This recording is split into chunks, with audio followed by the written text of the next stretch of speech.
Continuando nosso curso, então, agora nós vamos falar especificamente, né, sobre cada um dos princípios constitucionais da administração pública. Conforme nós já vimos, o regime jurídico administrativo, então, a que a administração se submete na sua atuação no regime público, né, ela compreende diversas regras, né, diversas leis, diversos princípios. Nós, no último vídeo, falamos sobre os supraprincípios, né, que é o princípio da supremacia do interesse público e o da indisponibilidade do interesse público. E havíamos citado, então, que desses dois princípios decorrem todos os demais princípios administrativos, sendo que 5 deles estão previstos expressamente no caput do artigo 37 da Constituição Federal, e outros princípios ainda decorrem, tá, da Constituição Federal, mas não estão expressamente escritos na Constituição, que são os que serão estudados no próximo vídeo. Mas então, o que diz esse artigo 37 da Constituição? O seguinte: a administração pública, direta e indireta, de qualquer dos poderes da União, dos Estados, do Distrito Federal e dos municípios, e aí nós já estudamos, né? A administração direta seriam esses entes políticos, município, Estados, Distrito Federal, União, que se dividem nesses 3 centros administrativos para exercer a função estatal, né? A consecução do interesse público, que seriam os poderes legislativo, executivo e judiciário, que se organizam por seus órgãos, né? Então, tudo isso compõe a administração direta. Enquanto a administração direta vão ser as autarquias, as fundações públicas, as sociedades de economia mista, as empresas públicas, que são criadas por lei, né? Uma estrutura diferente da administração direta, mas que também tem por objetivo realizar atividades que cabem à administração pública. Então, esses princípios eles se aplicam a toda essa administração pública, seja direta ou indireta, porque o artigo 37 assim traz que todos esses entes obedecerão aos princípios de legalidade, impessoalidade, moralidade, publicidade e eficiência. Então, é o famoso macete, né, para lembrar do LIMP. O LIMP é uma forma de facilitar a memorização, né, desses 5 princípios constitucionais da administração pública previstos no artigo 37. Legalidade, impessoalidade, moralidade, publicidade e eficiência. Então, agora, a gente vai estudar as particularidades de cada um desses princípios, né? Tentando entender qual é o alcance dele, o significado e qual o objetivo, né, que esses princípios visam alcançar. Então, iniciando pelo princípio da legalidade, que é talvez o mais importante de todos e o mais recorrente, né, que deve ser observado, né, na atuação administrativa. Esse princípio ele surgiu justamente ele tem toda essa importância porque ele surgiu com o Estado de Direito e ele vincula toda a atuação do poder público, seja essa atuação na esfera administrativa, na esfera legislativa ou na esfera jurisdicional. Porque em um sistema democrático, né, como é o nosso, que a gente se organiza num Estado democrático de direito, uma das principais garantias protetivas dos direitos individuais é a existência desse princípio da legalidade, na medida em que a lei é elaborada pelo povo, né, por meio dos seus representantes, como a gente já estudou, e é esse conteúdo, né, que é vinculado por meio de leis elaboradas por representantes do povo, que acabam limitando a toda essa atuação estatal. Então, esse princípio da legalidade, ele é inerente ao Estado democrático de direito, né? Porque a gente escolhe se organizar em sociedade e dá esse poder para as instituições e para o Estado, mas essa atuação administrativa toda, né, seja no âmbito administrativo, legislativo ou jurisdicional, precisa se vincular aos preceitos da lei, precisa obedecer à lei. E quem faz as leis, quem edita as leis são o povo, né, por meio de seus representantes, na democracia indireta, né, que é a forma que nos representa. Então, no âmbito do direito administrativo, o principal mandamento que vai decorrer do princípio da legalidade é o de que a administração somente pode agir quando autorizada por lei, dentro dos limites que a lei estabelecer e seguindo o procedimento que a lei exigir. Então, não basta não estar autorizado a agir, senão quando a lei permitir. Ainda eu vou agir de acordo com a lei, né? Porque a lei existe e me autoriza, então eu posso agir. Ainda essa minha atuação vai ter que ser dentro dos limites que essa lei estabeleceu. Eu não posso extrapolar, né, os limites dessa lei. E nem diminuir o alcance dessa lei, fazer uma interpretação ampliativa ou restritiva. E nem posso seguir um procedimento diferente do que a lei exigir. Se a lei prevê um procedimento, é aquele que vai ser seguido. Então, em decorrência desse entendimento, né, da aplicação do princípio da legalidade no âmbito da administração pública e do direito administrativo, que o princípio da legalidade pode ser dividido em 2 subprincípios, que são o princípio da supremacia da lei e o princípio da reserva legal. O que significa esse princípio da supremacia da lei? Que a atuação da administração ela não pode contrariar o que está disposto na lei. Então, a lei é suprema. A administração age pautada na letra da lei, não podendo contrariar o que a lei diz. E princípio da reserva legal. O ato administrativo só pode ser praticado segundo a lei. A gente se organiza respeitando essas leis. Então, assim, eu só vou atuar, o agente público, o administrador não vai agir a seu bel prazer. Isso é o princípio da reserva legal. Precisa ter uma lei que vai guiar, né, a atuação desse servidor, desse agente político. Então, esse ato administrativo ele só vai poder ser praticado nos termos da lei e da supremacia não pode contrariar a lei. Então, esses ensinamentos eles permitem concluir que o princípio da legalidade ele vai se aplicar de uma maneira distinta aos particulares e administração. Porque na administração pública não há liberdade nem vontade pessoal. E nesse sentido, é importante ressaltar que esses princípios eles se aplicam sim aos particulares na sua atuação individual, não é só a administração pública. Porém, esses princípios eles têm, alguns deles, né? Eles têm pesos diferentes quando se está falando de administração e quando se está falando de particular. Então, é óbvio que os particulares também precisam seguir o princípio da legalidade, que é o respeito às leis e a observância às leis. Mas, enquanto no âmbito particular é lícito fazer tudo que a lei não proíbe, está no artigo da Constituição Federal, né? Artigo 5º, então é um direito, né, do indivíduo, do particular, eu, Júlia, posso fazer tudo que a lei não me proíbe. E eu tenho que respeitar o princípio da legalidade nas proibições. Se a lei proíbe, eu não posso fazer. Então, o princípio da legalidade me atinge também. Mas na administração pública, o sentido do princípio da legalidade é muito mais amplo. Porque na administração pública só é permitido fazer o que a lei autoriza.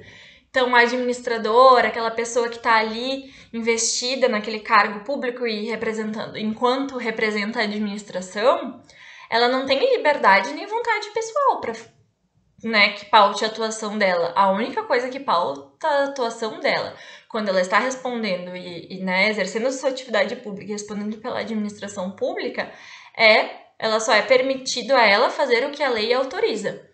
Então, enquanto no caso dos particulares vai se aplicar o disposto no artigo 5º, inciso 2º da Constituição, que diz: ninguém será obrigado a fazer ou deixar de fazer alguma coisa senão em virtude da lei, para a administração só é permitida a atuação da administração se a lei autorizar, como e nos termos da lei, reserva legal e supremacia da lei. Então, para a administração pública, a lei vai vincular a administração de uma maneira positiva, né? E o agente público vai estar subordinado exatamente aos termos da lei. Ele só pode praticar os atos, então, que sejam legalmente autorizados, não havendo que se falar em vontade pessoal, né, do agente público. Então, resumindo, em decorrência desse princípio da legalidade, a administração pública não pode, por um simples ato administrativo, que é inferior a uma lei, tipo uma decisão, por exemplo, unilateral de uma autoridade, né, que não passou por esse crivo da criação de uma lei, né, que é a representação popular, por meio desse ato administrativo, então, de um agente público particularmente, não se podem conceder direitos de qualquer espécie, criar obrigações ou impor vedações aos administrados. Essa espécie normativa, enfim, que obriga o particular, né, que concede direitos, que cria obrigações, que impõe vedações a nós administrados, ela precisa ser veiculada por meio de lei, né, porque é nesses termos que o princípio da legalidade se aplica aos administrados ou particular. Um exemplo disso é que não pode ser exigido, por exemplo, já é decisão dos tribunais, né, que não pode ser exigido um exame psicotécnico ou imposto um limite de idade em um concurso público por simples ato administrativo, sem que tal fato seja expressamente previsto em lei.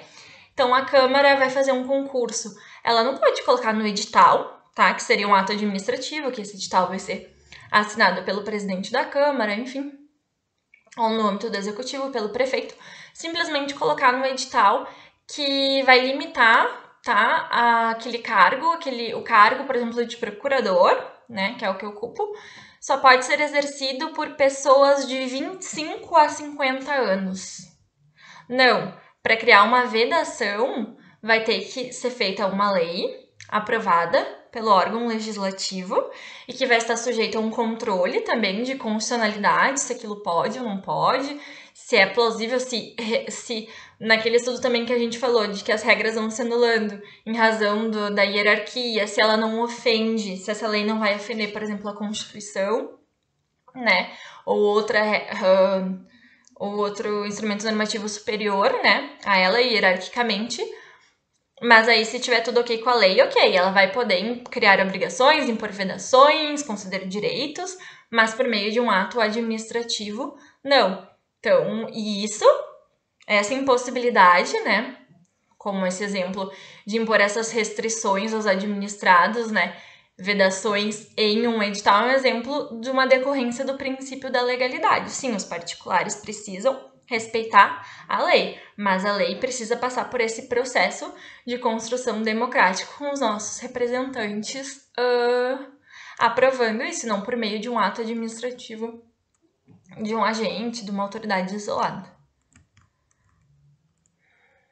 Então, resumidamente, o princípio da legalidade ele traz que todo administrador está vinculado a uma determinação legal e por isso ele não pode praticar qualquer ato que não esteja previsto na lei e que, portanto, esses atos praticados fora da lei vão ser atos inválidos que podem responsabilizar o autor na esfera disciplinar civil e criminal, porque não há vontade pessoal do administrador. Essa vontade, a gente tem até os atos discricionários que envolvem uma certa vontade, que a gente já conversou, por exemplo, de agentes políticos ao aprovar políticas públicas e tudo mais, mas na aplicação isso faz parte do processo de criação das leis.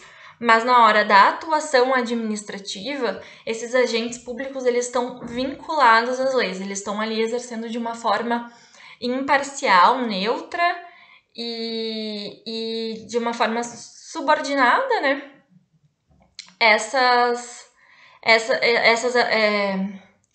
Exercendo essa atuação, indo atrás, né, da consecução do interesse público, da implementação das políticas públicas, mas aí não há margem para vontade pessoal. E ela não pode prevalecer, em regra, né, tirando alguns atos discricionários que também podem sofrer controle judicial, enfim, a regra é que a vontade pessoal do administrador não pode prevalecer sobre a lei. Então, uma questão aí que se impõe. Por exemplo, o agente público, ele precisa sempre de uma autorização específica em lei para praticar uma determinada providência. A lei precisa estar lá expressamente autorizando ele a fazer todas as coisas, ou pode haver uma lei, uma previsão legal genérica, e aí ele pode praticar determinada providência levando em consideração essa autorização genérica. Então, a resposta para essa pergunta é que, na prática, deve sempre existir, né, uma autorização legal, que seria preferencialmente específica. Pode alienar passando por todos esses procedimentos, vai lá, segue todos os procedimentos legal, consegue alienar. Mas em alguns casos que o agente quer tomar uma atitude não tem uma previsão específica. Embora o ideal seja que haja essas autorizações específicas para cada caso, né, legais, que vão guiar a conduta do agente, nada impede que em algumas situações essas autorizações sejam genéricas ou em casos excepcionais elas sejam extraídas mediante a ponderação de outros princípios conformadores do ordenamento jurídico. Então, às vezes tu não vai ter expressamente lá no texto da lei, qual é a decisão que o administrador deve tomar, qual caminho ele deve seguir, mas daí seguindo esses princípios, supraprincípios, né, de seguir o interesse público, o que é melhor para o interesse público, seguir a moralidade administrativa e ainda juntando com o dever de agir que tem esse agente, né, tudo isso permite a sua atuação sem a existência de uma lei específica. Dá um exemplo de um caso, talvez um problema que tenha que ser resolvido numa licitação, que deu alguma questão que precisa ser resolvida para se contratar um determinado serviço, mas deu um problema ali e a lei não responde, a lei de licitações não vai me trazer aquela solução. Às vezes acontece nos diversos ramos, né, do direito administrativo. Mas se eu levar em consideração o interesse público, o que é melhor para a população, eu preciso contratar aquele serviço, o valor está dentro do valor de mercado, a empresa é qualificada, isso só vai...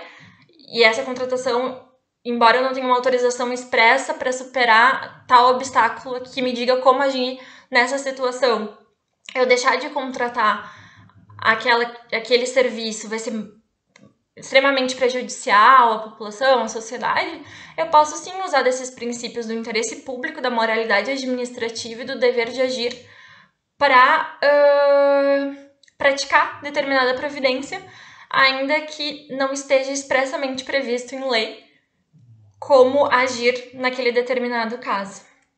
Não há uma lei específica ou a lei que trata do assunto não se manifesta quanto a um ponto ali que eu vou precisar decidir, né, como administrador. Então, além de subornar, é importante citar aqui, né, que além de subornar os atos administrativos vinculados, que são aqueles atos em que a lei estabelece expressamente que diante de determinada situação a administração não vai ter escolha e vai ter que agir de determinada maneira. A lei traz todos os caminhos, né, e aí que são os atos administrativos vinculados, apenas cumpre o que a lei está dizendo, é importante lembrar que a legalidade ela também condiciona os atos administrativos discricionários, que seriam aqueles em que a lei confere à autoridade pública certa margem de liberdade, que isso é uma matéria correspondente aos atos administrativos, né, que é o estudo dos atos administrativos, mas que existem os vinculados e os discricionários. E essa é a diferença. Enquanto nos atos administrativos vinculados a lei já estipula toda a atuação certinho do administrador como deve ser, e aí fica óbvio que que o administrador precisa seguir a lei, existem atos administrativos discricionários também, em que a lei confere à autoridade pública que vai ali executar aquele ato certa margem de liberdade, para que esse agente público ele possa avaliar a conveniência e a oportunidade da prática do ato. Por exemplo, os gestores, né? Os prefeitos, presidente da Câmara, enfim, quanto a determinada contratação de bem, a realização de um concurso público, né, a contratação de determinados servidores, há essa margem de conveniência e oportunidade para que o gestor, enfim, escolha se vai realizar aquele ato ou não. Mas mesmo quando se trata desses atos administrativos discricionários, existem alguns aspectos desse ato a qual a lei vai impor limitações. Por exemplo, quanto à competência, quem pode ou não expedir aquele ato, qual é a forma que deve ser utilizada para expedir aquele ato, seja por forma de lei complementar, de decreto, a finalidade, que é sempre o interesse público e nunca o administrador, o gestor vai poder desviar da finalidade, que é atender o interesse público, nunca perseguir interesses particulares ou qualquer outra finalidade que não seja interesse público. Então, assim, por mais que o ato administrativo, às vezes, ele tenha espaço para discricionariedade, alguns aspectos desse ato não vão ser discricionários e a lei vai impor limitações. Então, nesse sentido, o princípio da legalidade sempre vai ser observado, independente de ser o ato vinculado ou discricionário. Então, nesse sentido, a discricionariedade, ela implica a liberdade de agir, ok? Tem uma liberdade maior de agir, de escolha, mas dentro dos limites impostos pela lei. Então, sempre vai ter que ser observada a lei na atuação administrativa. Não tem como fugir disso. Então, outra indagação também que é importante quanto ao princípio da legalidade é saber se uma lei nova ela pode afetar um ato administrativo já consumado ou um procedimento administrativo em andamento se eles forem contrários. Então, assim, um procedimento administrativo ele está andando levando em consideração determinada lei, ou já foi consumado um ato administrativo com uma lei e vem uma nova que dispõe em sentido contrário, por exemplo, daquela que foi aplicada nesse ato administrativo, nesse procedimento. O que acontece? A resposta, então, para este questionamento, ela está no artigo 5º, inciso 36 da Constituição Federal, que ele afirma que a lei não vai prejudicar, então uma lei nova, né? Mudou a lei, veio uma lei em sentido contrário a outra que ela está revogada. Mas essa nova lei, ela não prejudica o direito adquirido, que é o quê? Que é o direito subjetivo incorporado ao patrimônio do titular, ainda que não tenha sido exercido ou gozado. O ato jurídico perfeito, que é aquele que já foi praticado segundo a lei vigente ao tempo em que se efetuou. E a coisa julgada, que é uma questão já decidida em caráter definitivo, não mais sendo passível de alteração mediante recurso. Então, se com a lei antiga, se tu já adquiriu um determinado direito que ela previa, o ato jurídico já foi finalizado, né? E ele não está em andamento, ou uma questão já foi julgada em caráter definitivo pelo Poder Judiciário, pela administração, não há que se falar em uma lei nova mudar isso. Não, se respeita o tempo que cada lei vigorou e os atos e direitos e que ela gerou ali naquele período, né? Mas se um processo administrativo, por exemplo, estiver em andamento, não estiver encerrado, se aplica a princípio a lei nova. Então, por fim, para encerrar essa questão do princípio da legalidade, é importante ressaltar que a atuação administrativa ela não vai se dar apenas em conformidade com a lei, com leis esparsas, assim, determinadas leis, mas ela vai se dar em conformidade também com o direito. Ou seja, a conduta administrativa ela não está subordinada apenas a leis ordinárias e complementares. A atuação do prefeito, da Câmara de Vereadores não está condicionada apenas às leis ordinárias e complementares municipais. A atuação administrativa ela sempre deve respeitar o chamado bloco de legalidade. O que é esse bloco de legalidade? Ele é composto pela Constituição Federal, pelas constituições estaduais, pelos tratados e convenções, pelos decretos legislativos, pelos princípios gerais de direito, etc. Então, assim, em toda atuação por exemplo, do prefeito ou do presidente da Câmara, ele vai, além de respeitar as leis municipais e a lei orgânica municipal, né, que é a nossa Constituição municipal, ele também vai ter que respeitar a Constituição Estadual do Rio Grande do Sul, a nossa Constituição Federal, tratados e convenções que foram aprovados e se aplicam a todos, princípios gerais do direito e etc. Então, a legalidade, ela, que é, no caso, a observância das leis ordinárias e complementares, ela não é o único parâmetro a conformar a atuação administrativa. Tem também essa atuação administrativa, ela deve se dar em conformidade também com esse bloco de legalidade. Por isso, e aí tem o controle de legalidade, o controle de constitucionalidade, mas isso é objeto, quem quiser, estiver interessado em compreender melhor, é objeto do curso de processo legislativo, que explica, além de explicar melhor essa questão da federação e da organização dos poderes, dos entes, trata particularmente, assim, de forma muito aprofundada dessa questão desse bloco de legalidade, do respeito, né, da hierarquia das normas e desses controles de legalidade e inconstitucionalidade pelo qual passa toda a atividade legislativa e atuação administrativa.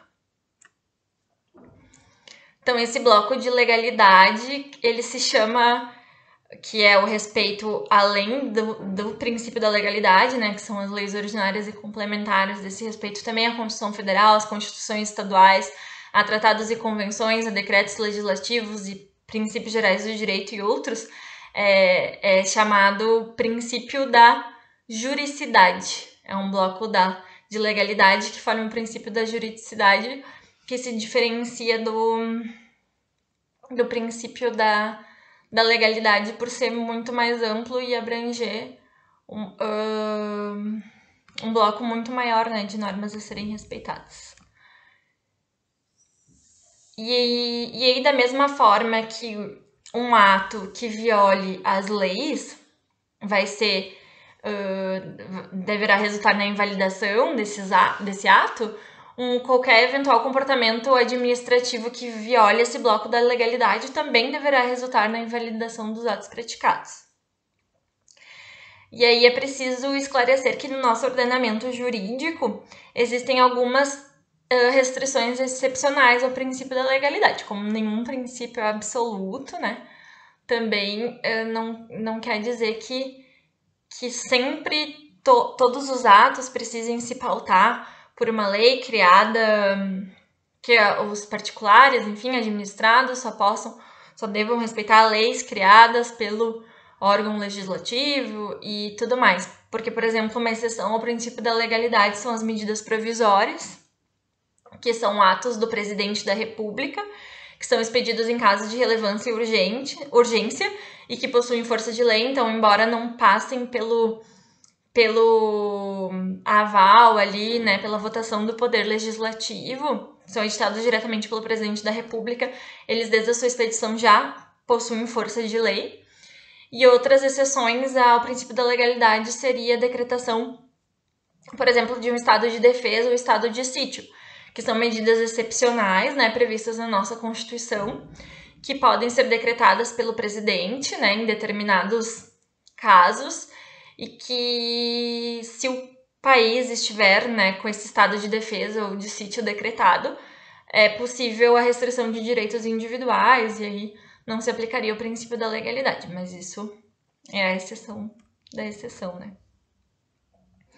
Agora, partindo para o próximo princípio, o princípio da impessoalidade, ele é um princípio que possui 4 significados. Então, visto o princípio da legalidade, passamos para a impessoalidade. Quando a gente fala em impessoalidade, a gente pode estar falando de busca da finalidade pública, isonomia, imputação ao órgão ou entidade administrativa dos atos praticados por seus servidores, proibição de utilização de propaganda oficial para promoção pessoal de agentes públicos. Então, ele tem 4 significados diversos, né?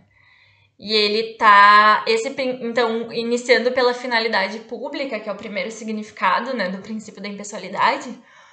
A finalidade pública, na verdade, é um princípio, né, também isolado, que ele está implicitamente inserido no princípio da impessoalidade.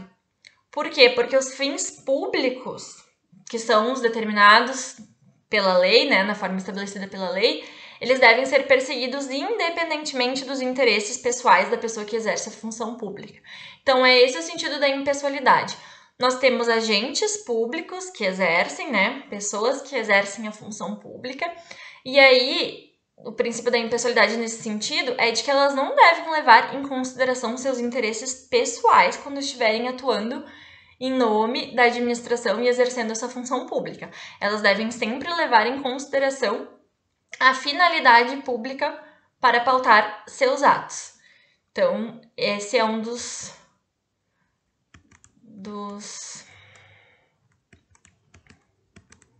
significados do princípio da impessoalidade.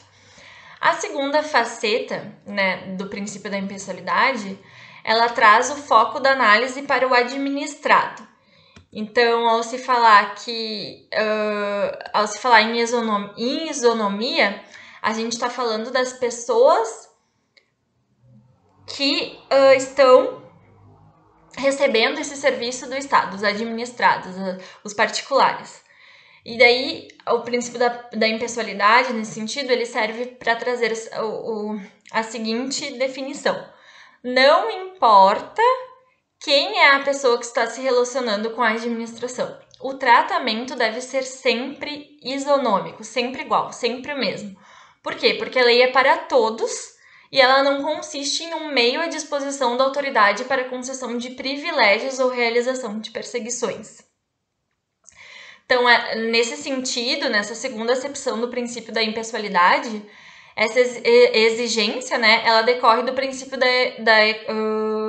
da isonomia, o que vai repercutir em várias questões, né, de como a administração pública se organiza. Por exemplo, na exigência de licitação para contratar qualquer produto, qualquer serviço. Eu não posso contratar com quem eu quiser, eu preciso abrir um procedimento e dar as mesmas oportunidades para que todas as pessoas que prestam aquele serviço, que trabalham com aquele produto que a administração está procurando, enfim, que necessita, para que eles possam participar de forma isonômica.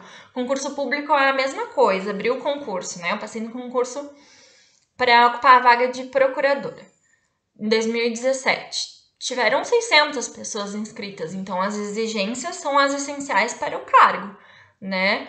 Então, ali ter 18 anos, ser formado em direito, ter sido aprovada no exame da ordem, né? Possuir, então, registro profissional na Ordem dos Advogados do Brasil.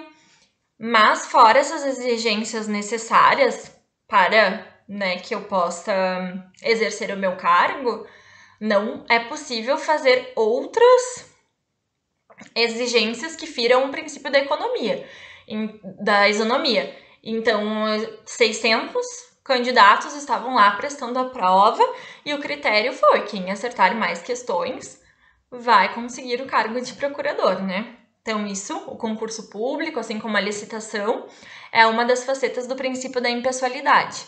A vedação ao nepotismo também, né? Que já tem uma súmula do STF, proibindo, né, determinadas nomeações que envolvam familiares, né, por agentes públicos. Também no respeito à ordem cronológica para pagamento dos precatórios, né,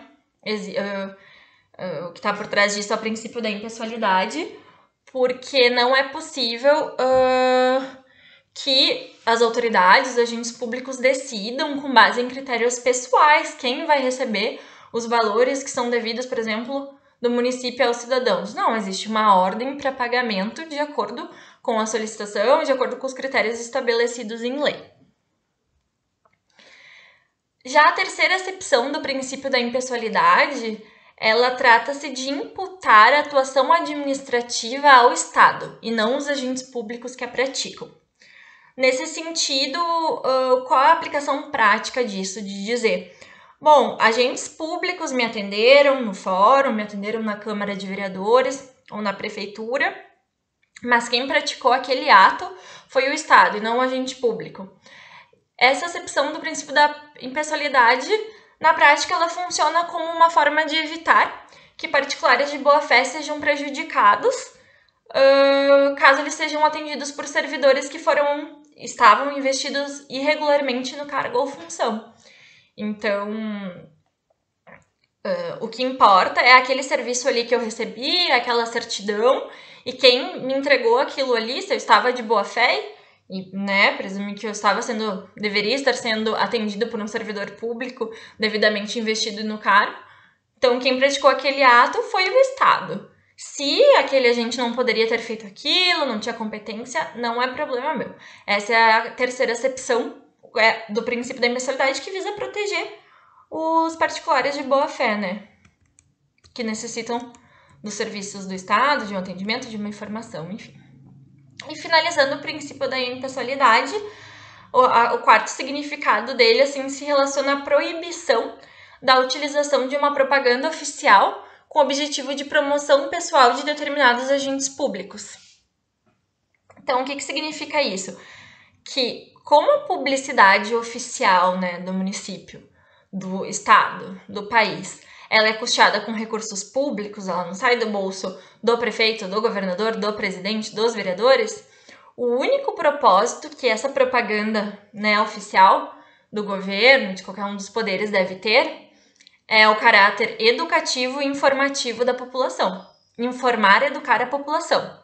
Então, não se admite que, paralelamente a esses objetivos, o gestor utilize de forma direta essa publicidade, essa propaganda, para promover a sua figura pública, utilizando nomes, símbolos ou imagens que caracterizem sua promoção pessoal.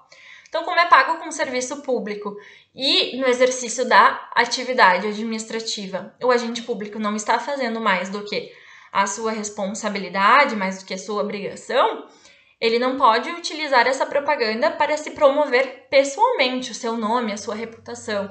Então, por exemplo, um prefeito, ao inaugurar um hospital, uma escola, ele está realizando aquele serviço, né? Prestando aquele serviço para a população com dinheiro público, executando a sua atividade para a qual ele foi eleito, né? Exercendo a atividade que ele, enfim, que é atribuída ao seu cargo. E se ele for divulgar, né, oficialmente fazer uma propaganda da abertura, da inauguração dessa escola, desse hospital, tem que ser com caráter meramente informativo de avisar a população que tem um novo posto de saúde, tem uma nova escola, mas ele não pode colocar uma foto dele ali na escola, o nome dele, ou uma propaganda dizendo que o fulaninho X construiu uma nova escola. E isso fere o princípio da impessoalidade e pode gerar consequências, assim, bem graves pro gestor que fizer isso.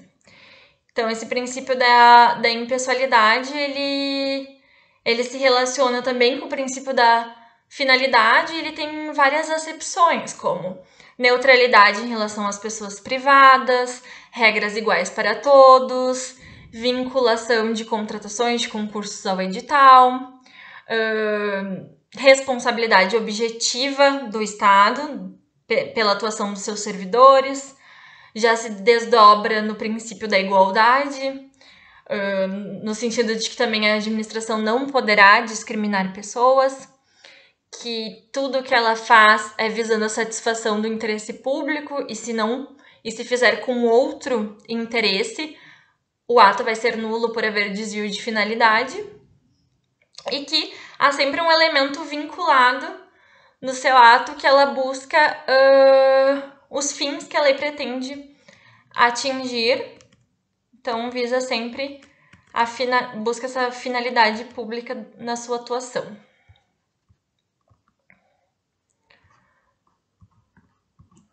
Eu vou ficar, então, nesses dois princípios, e a seguir eu continuo falando dos outros 3 princípios para finalizar.